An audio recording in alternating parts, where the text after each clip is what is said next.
आज हम 9th class का सेकंड चैप्टर यूरोप में समाजवाद एवं रूसी क्रांति जो कल किया था उसका कुछ भाग आगे रह गया था, उसे करेंगे। यहाँ तक हमने कर लिया था। आगे करते हैं पहला विश्व युद्ध और रूसी साम्राज्य। पहले विश्व युद्ध का रूस पर क्या प्रभाव पड़ा, या उस पहले विश्व युद्ध में रूस के सैनिकों ने किस तरह से लड़ाई को किया और किस तरह से बाद में उन्होंने अपने जार का विरोध किया, उसके बारे में करेंगे। तो 1914 से 1918 तक दो यूरोपीय गठबंधनों के बीच युद्ध लड़ा गया। जो पहला था खेमा, जिसे कहते हैं हम धुरी राष्ट्र, उसमें जर्मनी, ऑस्ट्रिया और तुर्की थे। दूसरे खेमे में फ्रांस, ब्रिटेन, रूस आदि देश शामिल थे। बाद में इटली और रोमानिया भी इसमें शामिल हो गए थे। तो 37 देशों ने इस युद्ध में भाग लिया था। इस युद्ध को शुरू में रूसियों का काफ़ी समर्थन मिला था। जनता ने जार का साथ दिया, लेकिन जैसे जैसे युद्ध खिंचता गया, जार ने डूमा को मौजूद मुख्य पार्टियों से सलाह लेना छोड़ दिया। डूमा क्या थी?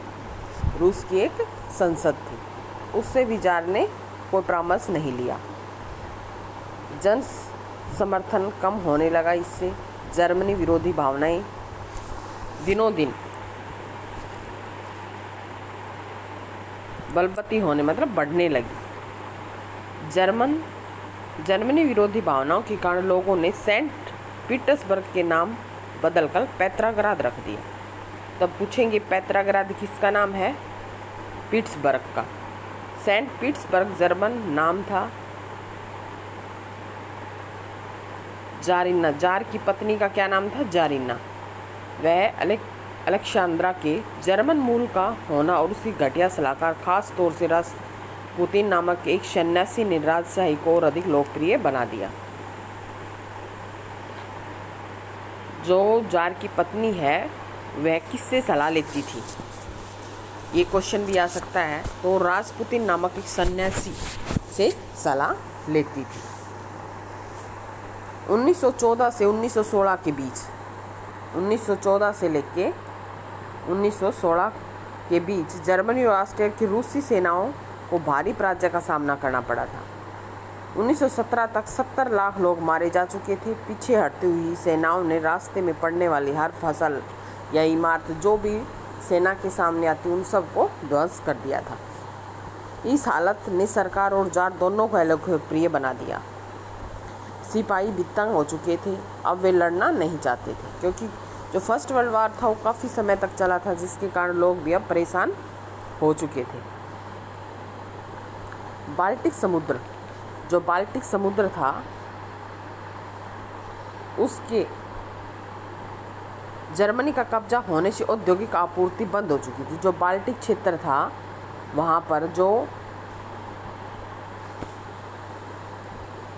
समुद्र पर जर्मनी का कब्जा होने से जो औद्योगिक आपूर्ति हो रही थी, जो उनको हथियार वगैरह जो भी कुछ मिल रहा था वो सब उद्योग और कारखाने सब ठप हो गए थे। 1916 तक रेलवे लाइनें टूटने लगी थी। कहाँ तक? 1916 के से।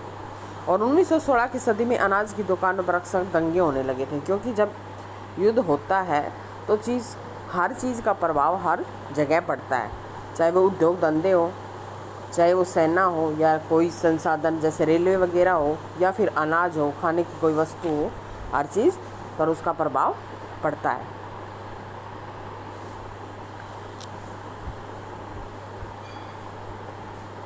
फिर आते हैं पेट्राग्राद में फ्रांसीसी क्रांति। 1917 की सर्दियों में राजधानी पेट्राग्राद की हालत बहुत ख़राब हो चुकी थी। शहर में मजदूरों के क्वार्टर और कारखाने नेवा नदी के दाएं तट पर थे। जो ज़्यादातर कारखाने वगैरह थे वो और जहाँ पर लोग रहते थे उनके जो रहने के लिए जगह बनाई जाती है क्वार्टर, वो किस साइड थे?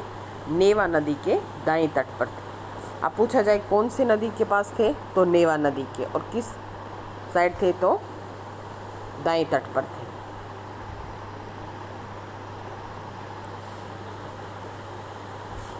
बाएं किनारे पे फैशनेबल इलाके विंटर्स पैलेस और सरकारी इमारतें थी। तो दाएं तट पर तो कारखाने थे और बाएं तट पर क्या था, विंटर पैलेस और सरकारी इमारतें थी, जहाँ पर डूमा वगैरह की बैठक की जाती थी।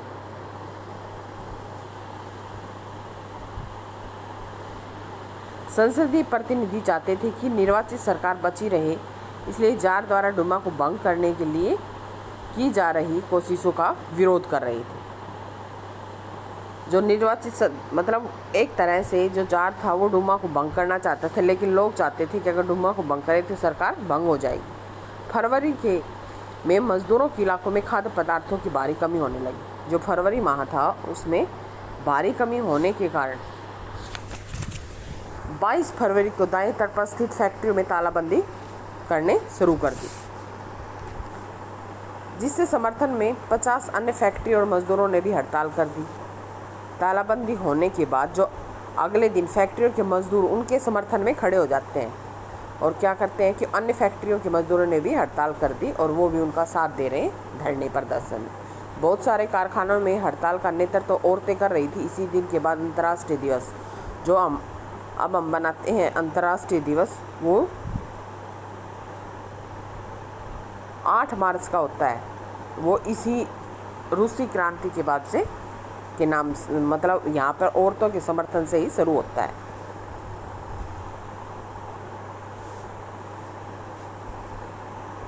जिसे कहते हैं अंतर्राष्ट्रीय महिला दिवस।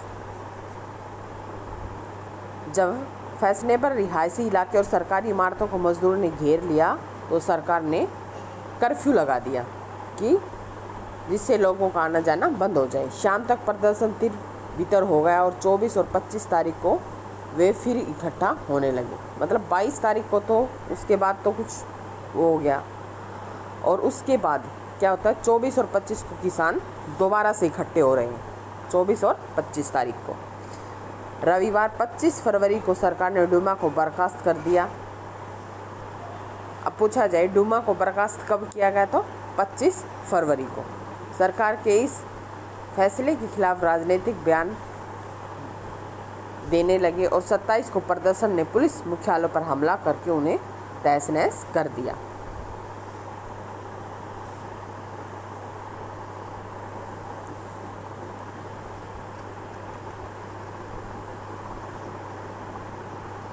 सरकार ने स्थिति पर नियंत्रण करने के लिए एक बार फिर घुड़सवार सैनिक को तैनात कर दिया, लेकिन घुड़सवार सैनिकों ने गोली चलाने से इनकार कर दिया, क्योंकि वो भी आम जनता में से निकल के आते हैं सैनिक भी।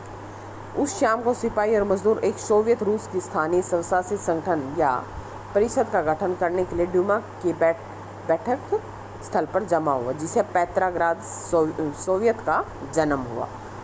तो पेट्राग्राद सोवियत का जन्म कैसे होता है, जो सैनिक होते हैं वो इकट्ठे होते हैं।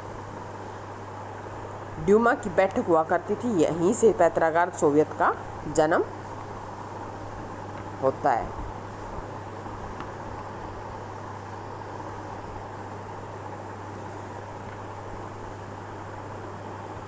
दो मार्च को जार ने गद्दी छोड़ दी। कितनी तारीख को, 2 मार्च को।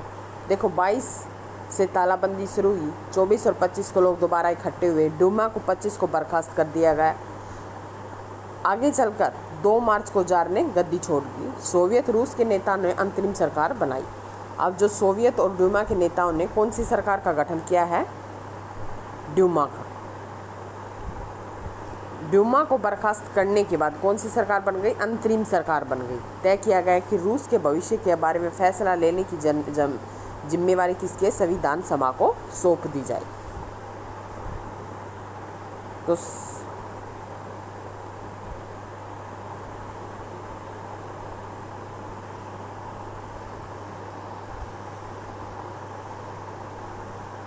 तो किसी सौंप दी गई, अंतरिम सरकार को और संविधान सभा को। चुनाव सार्वभौमिक वैश्विक मताधिकार के आधार पर किया गया।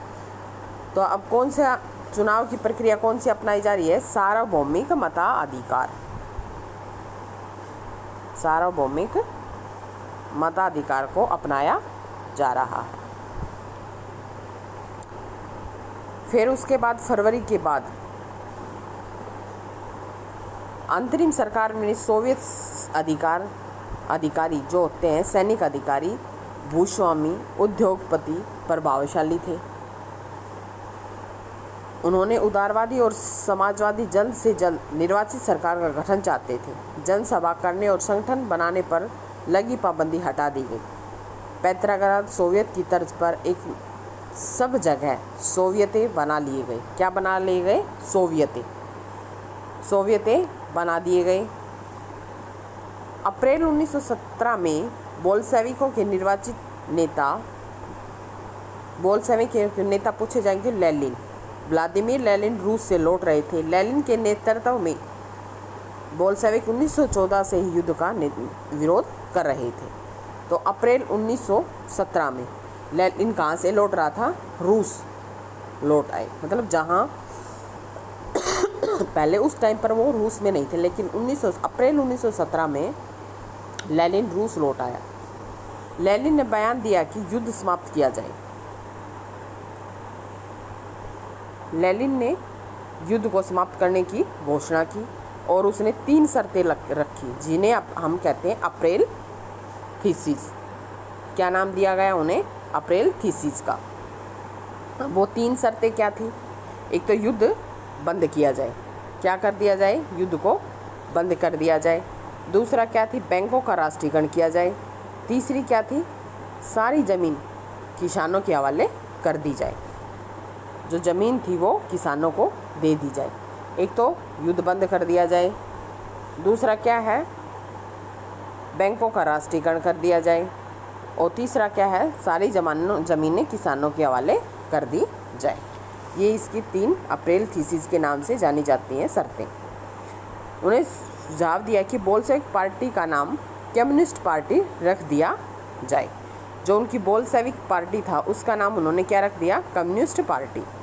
गर्मियों में मजदूर आंदोलन और फैल गया। जो मजदूरों का आंदोलन था वो और ज़्यादा फैलता चला गया।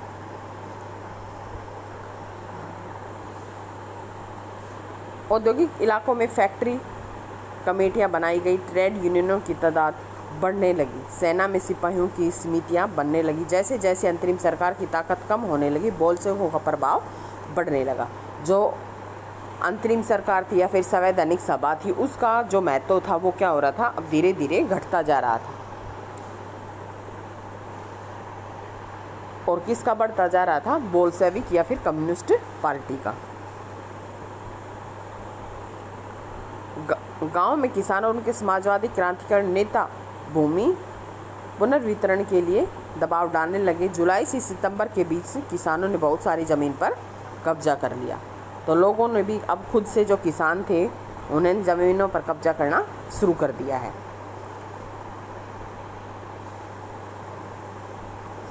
फिर आती है अक्टूबर क्रांति 1917 की। अक्टूबर क्रांति कब हुई है? 1917 में। जैसे जैसे अंतरिम सरकार और बोल्शेविकों के बीच टकराव बढ़ा, क्योंकि लेनिन की जो सरकार थी उसके और अंतरिम सरकार के बीच अब धीरे धीरे टकराव बढ़ रहा है। लेनिन को अंतरिम सरकार द्वारा तानाशाही थोप देने की शर्तें दिखाई देने लगी, इसलिए सेना और फैक्ट्री सोवियतों में मौजूद बोल्शेविकों को इकट्ठा किया गया। 16 अक्टूबर 1917 को लेनिन ने पेट्रोग्राद सोवियत और बोल्शेविक पार्टी को सत्ता पर कब्जा करने के लिए राजी कर लिया। सत्ता पर कब्जा करने के लिए लियान ट्रात्स्की के नेतृत्व में सोवियत की ओर से एक सैनिक क्रांतिकारी समिति का गठन किया गया। 24 अक्टूबर को विद्रोह शुरू होता है। किसको? 24 अक्टूबर को प्रधानमंत्री केरेंस्की सैनिक टुकड़ियों को इकट्ठा करके शहर से बाहर जाने लगे। जो केरेंस्की थे उसने सेना का नेतृत्व किया 24 अक्टूबर के विद्रोह में।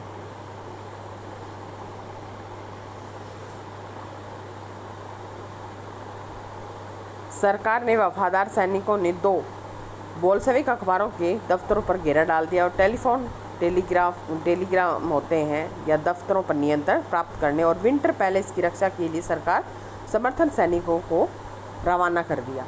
इधर क्रांतिकारी समिति ने भी अपनी समर्थकों को सरकारी कार्यवाही पर कब्जा करने और मंत्रियों को गिरफ्तार करने के लिए आदेश दे दिए।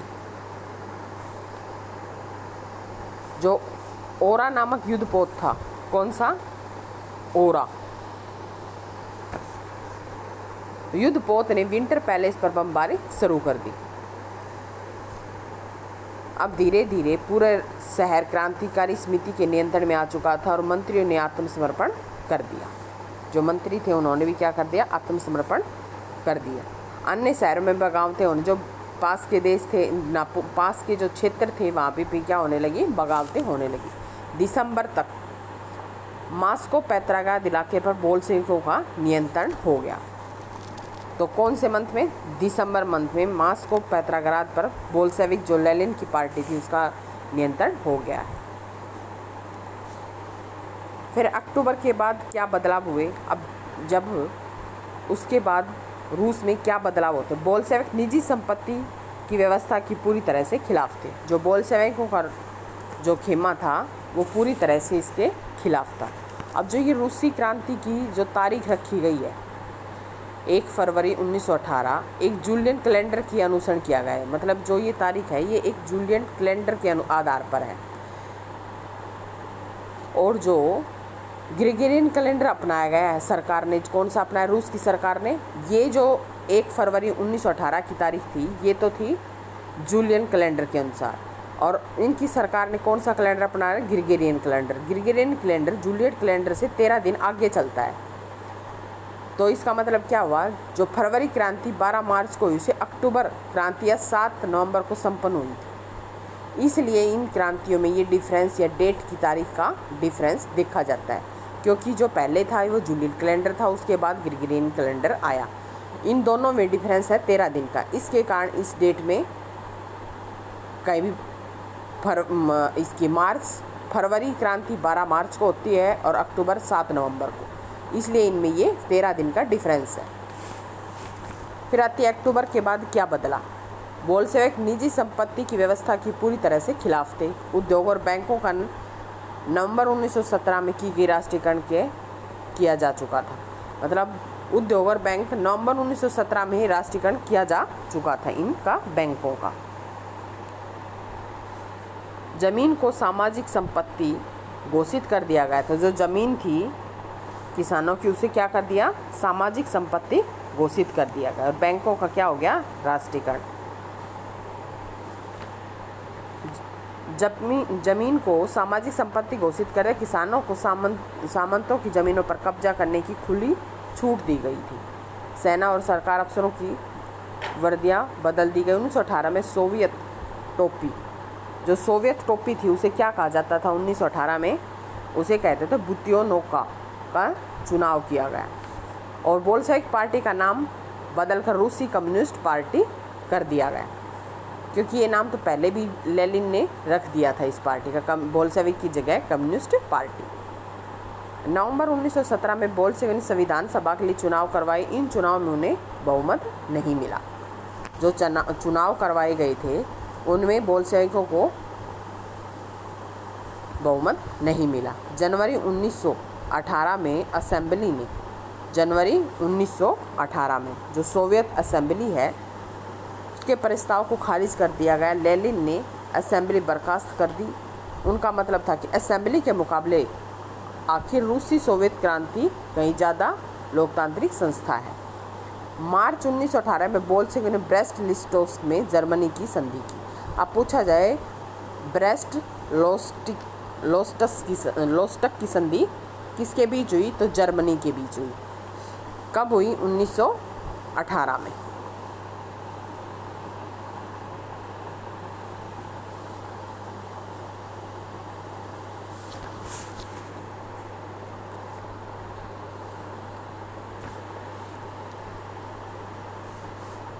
आने वाले सालों में बोल्शेविक पार्टी आखिर रूसी सोवियत कांग्रेस के लिए होने वाले चुनाव में हिस्सा लेने वाली एकमात्र पार्टी थी। तो कौन चुनाव में हिस्सा लेने वाली कौन सी एकमात्र पार्टी बन गई? Bolshevik party. रूसी सोवियत कांग्रेस को अब देश की संसद का दर्जा दे दिया गया। रूस का एक दलीय राजनीतिक व्यवस्था वाला देश बन गया।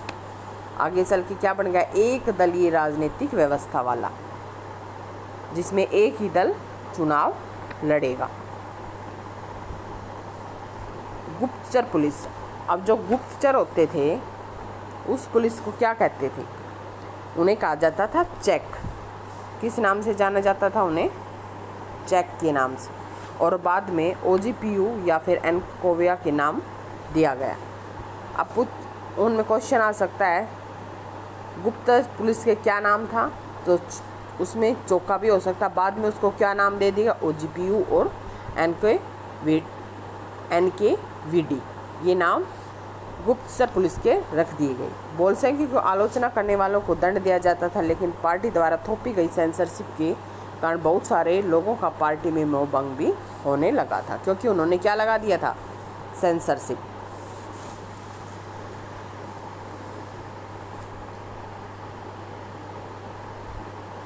मतलब अब लोग सेंसरशिप क्या होता है कि लोग कुछ नया छापेंगे तो उसमें इस सरकार से हमें परमिशन लेनी पड़ेगी, उसके बाद ही वो कुछ छाप सकते हैं। तो लोगों को कुछ भी मतलब करने से पहले सरकार से अनुमति लेनी पड़ेगी, इसलिए लोग उसके खिलाफ भी हो गए।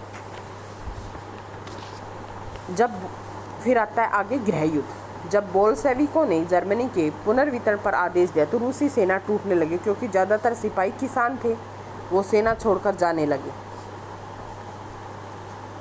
जमीनों को कोई भी हो, मतलब जो ज़मीन से जुड़े हुए लोग थे, किसान थे, उन्हीं के बच्चे या फिर वो सेना में भर्ती होते हैं। तो ज़मीन के पुनर्वितरण का आदेश देते ही सेना में जो शामिल थे किसान, वो भी अब धीरे धीरे उसके छोड़कर जाने लगे।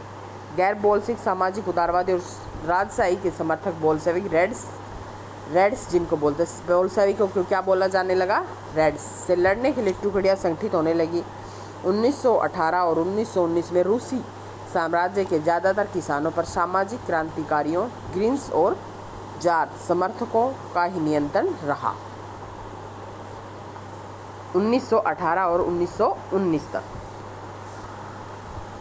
जो सामाजिक क्रांतिकारी थे उन्हें तो ग्रीन्स कहा जाता, जो जार के समर्थक थे उन्हें वाइट्स कहा जाने लगा, और जो बोल्शेविक थे उन्हें क्या नाम दे दिया गया? रेड्स। तो ये भी क्वेश्चन बन सकता है कि बोल्शेविकों को क्या कहा जाता था, क्रांतिकारी क्या कहा जाता था, और जार के समर्थकों को क्या कहा जाता था।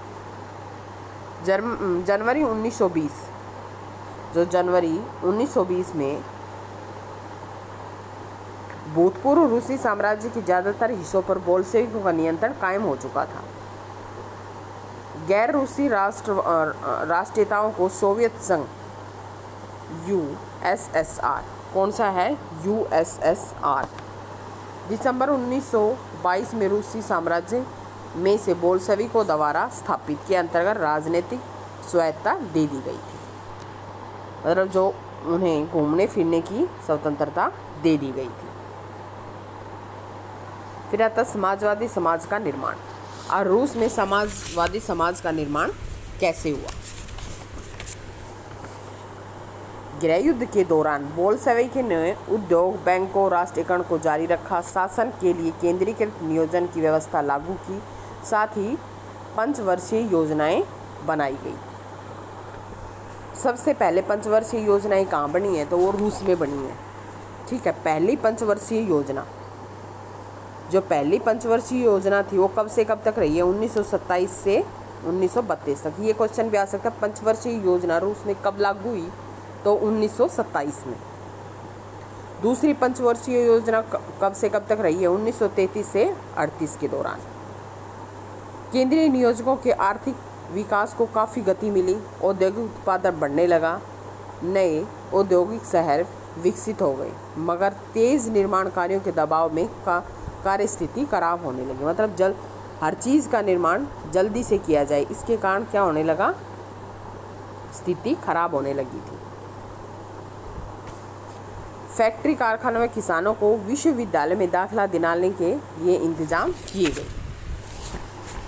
महिला कामगारों के बच्चों के लिए फैक्ट्रियों में बालवाड़ी खोली गई। अब धीरे धीरे जब समाजवाद लागू हो रहा है तो लोगों को सुख सुविधाएं भी मिल रही हैं। सस्ती स्वास्थ्य सेवा उपलब्ध कराई गई। मजदूरों के लिए आदर्श रिहायशी मकान बना दिए गए।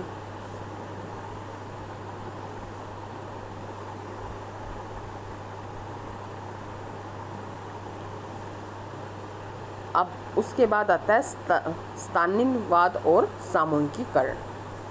1927-28 के आसपास रूस के शहरों में अनाज का भारी संकट पैदा हुआ था, जिस टाइम पर आर्थिक मंदी भी थी। सरकार ने अनाज की कीमतें तय कर दी गई, लेकिन किसान उस कीमत पर सरकार को अनाज बेचने के तैयार नहीं थे। लेनिन के बाद पार्टी का कमान संभाल रहे हैं कौन? स्टालिन ने स्थिति से निपटने के लिए कड़े कदम उठाए। किसानों ने जबरन अनाज खरीदा और कुल को संपन्न किसानों के ठिकानों पर छापे मारे। अब क्वेश्चन आ सकता है, कुल को किसे कहा जाता था? तो कुल को किसे कहा जाता है? एक संपन्न किसान को कहा जाता था। क्वेश्चन बनेगा, कुल को किसे कहा जाता था? एक संपन्न किसान को। जब उनके इसके बाद में अनाज की कमी बनी रही तो खेतों के सामूहिकीकरण का फैसला लिया गया। औद्योगिक खेती करने के लिए कुलकों का सफाया करना, किसानों से ज़मीन छीनना और सरकारी नियंत्रण वाले विशालकाय खेत बनाना जरूर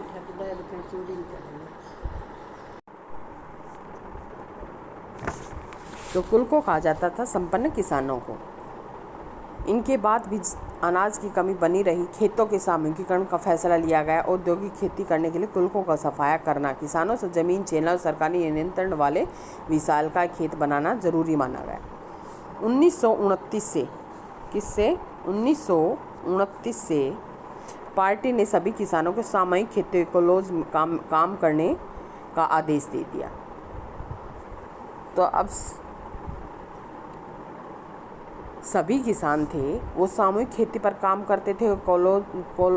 कोलखोज के मुनाफे को सभी किसानों के बीच बांट दिया जाता था। इस फैसले से किसानों में रोष पैदा हो गया था और जानवरों को ख़त्म करने लगे। सामूहिकीकरण का विरोध करने वालों को सख्त सज़ा दी जाती थी। जो स्टालिन था, जो सामूहिकीकरण उसकी जो पार्टी का विरोध करता था, उसे सख्त सज़ा दी जाती थी। सीमित स्तर पर स्वतंत्र किसानों की व्यवस्था भी जारी रहने दी, लेकिन ऐसे किसानों को कोई खास मदद नहीं दी जाती थी। जो किसान थे कुछ स्वतंत्र थे तो उन्हें कोई मदद नहीं दी जाती थी। सामूहिकीकरण के बावजूद उत्पादन में वृद्धि नहीं, मतलब उन्होंने ज़मीनों को एक जगह पर कोलखोज या सामूहिक खेतों में परिवर्तित कर दिया, लेकिन जो ज़मीन की जो पैदावार थी उसमें कोई वृद्धि नहीं हुई। मतलब किसानों की जब उसमें कोलोज में काम करने की खुशी नहीं है तो वो काम भी नहीं करेंगे, जिससे कि पैदावार भी नहीं बढ़ेगी, इसलिए कोई वृद्धि नहीं हो रही थी। सामूहिकीकरण के बाद भी उत्पादन में वृद्धि नहीं हुई। उसके बाद क्या किया जाता था? 1930 से 33 की खराब फसल के बाद तो सोवियत इतिहास का सबसे बड़ा अकाल पड़ा। तो सबसे बड़ा अकाल कब पड़ा है? 1930 से 33 के बीच सोवियत इतिहास का सबसे बड़ा, जिसमें 40 लाख से ज़्यादा लोग मारे गए। 1939 तक आते आते 20 लाख से ज़्यादा लोगों ने या तो वे जेलों में या श्रम शिविरों में भेज दिया गया। बहुत सारे लोगों को समाजवाद के विरुद्ध साजिश रचने के लिए मार दिया गया।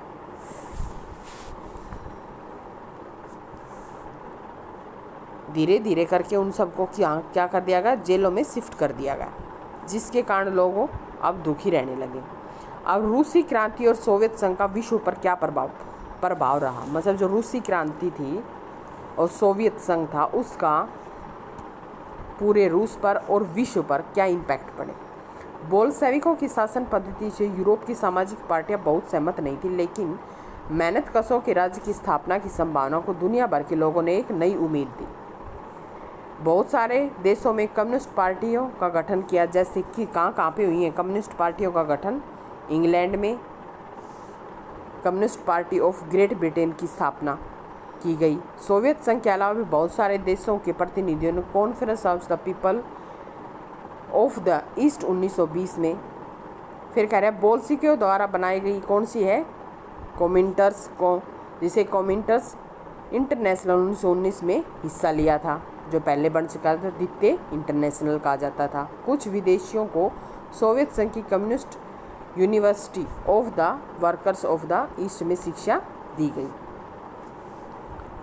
तो ये सारी पार्टियां धीरे धीरे यहाँ पे स्थापित हो रही हैं और कम्युनिस्ट पार्टियों का गठन किया जा रहा है लोगों के द्वारा अपने अपने देशों में। लेकिन 50 का दशक आते आते, किसका 50 का दशक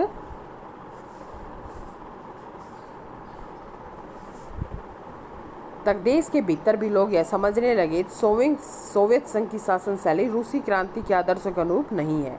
वहाँ के नागरिकों को कई तरह की आवश्यक स्वतंत्रता नहीं दी गई। विकास परियोजना को दमनकारी नीतियों के बल पर लागू किया गया। मतलब जो शासन सोवियत संघ के द्वारा स्थापित किया जा रहा है वो लोगों पर जोर जबरदस्ती से स्थापित किया जा रहा है, इसमें भी कमियां हैं। अब ये बात सब देशों के लोग जान चुके थे। तो इसके बारे में सब ने अपनी अपनी राय रखी है कि राइटर ने कि किसको क्या लगा। तो एम.एन. रॉय भारतीय क्रांतिकारी मार्क्सिस्ट कम्युनिस्ट पार्टी 1917 के संस्थापक थे। किसके थे? 1917 के संस्थापक। भारत, चीन व यूरोप में कम्युनिस्ट्स के एक प्रमुख नेता थे। इस पार्टी के सदस्य सोवियत कम्युनिस्ट पार्टी के संपर्क में रहते थे। फिर आगे आता है, ये जो राइटर लिखे हुए हैं ये पूछे जा सकते हैं। कौन कौन से?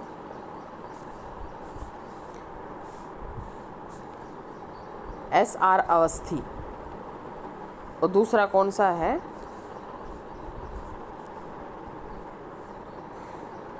S.D. विद्या अलंकार।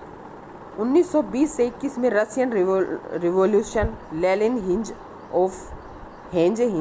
हिंज थॉट्स और द रेड रिवॉल्यूशन नामक किताबें। ये किसकी किताबें हैं? S.R. अवस्थी की। ये सारी बुक्स हैं S.R. अवस्थी की। दूसरा राइटर कौन है? S.K. विद्या अलंकार ने द रिबर्थ ऑफ एशिया, और दूसरी कौन सी लिखी? The Soviet state of Russia. ये पुस्तक इन्होंने लिखी है। ये थी हमारी रूसी क्रांति और इसके क्या क्या प्रभाव रहे देश पे वो हमने देखे हैं और किए हैं। और रूसी क्रांति का विश्व पर क्या प्रभाव पड़ा, किस तरह डूमा का गठन हुआ, किस तरह लेनिन ने बोल्शेविक पार्टी का गठन किया।